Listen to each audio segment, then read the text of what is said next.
from the scientific community, these are the top people in the world who investigate these things, conclude time after time there are no adverse health effects in fields of this nature. There are no adverse health effects in fields of this nature. I believe that the level of concern in the community is greater than it need be,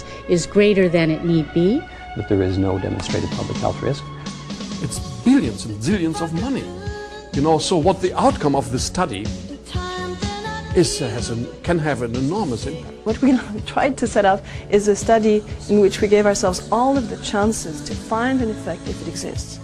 But the risk of cancer is probably not very high at the individual level. But if you multiply by 1 billion users around the world, that could mean hundreds of thousands of cancers around the world. It baffles me that they can say that because it's wrong. I've heard that people's health may be at risk when they're exposed to these radio frequency fields, especially when people like us will be living close to the tower. That's a valid concern. This issue has been studied in Canada as well as around the world.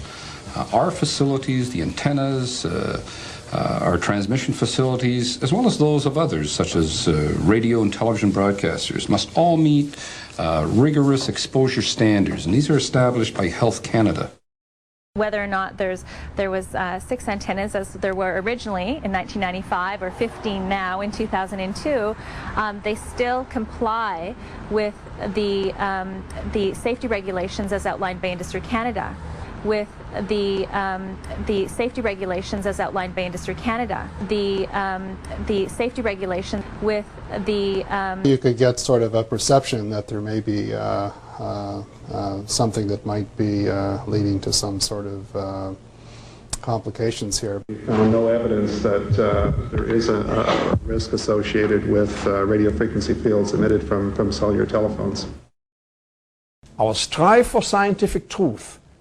If scientific truth is no longer our guiding principle, we can better close this whole place down.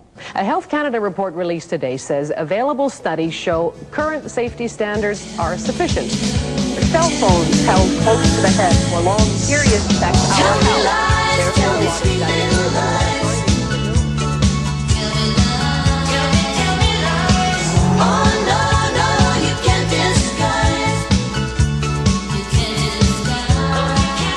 Potential health risks of 6 months and $150,000 later, a panel of scientists has concluded cell phones seem to be okay, but we need more research to know for sure.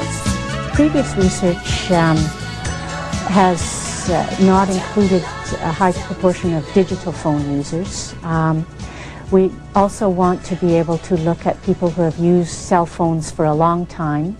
And we want to follow those people. Certainly we hope to be able to look at genetic factors as well as environmental exposures. We do not believe that any of our recent decisions, including the crucial ones, was ultimately influenced by industry.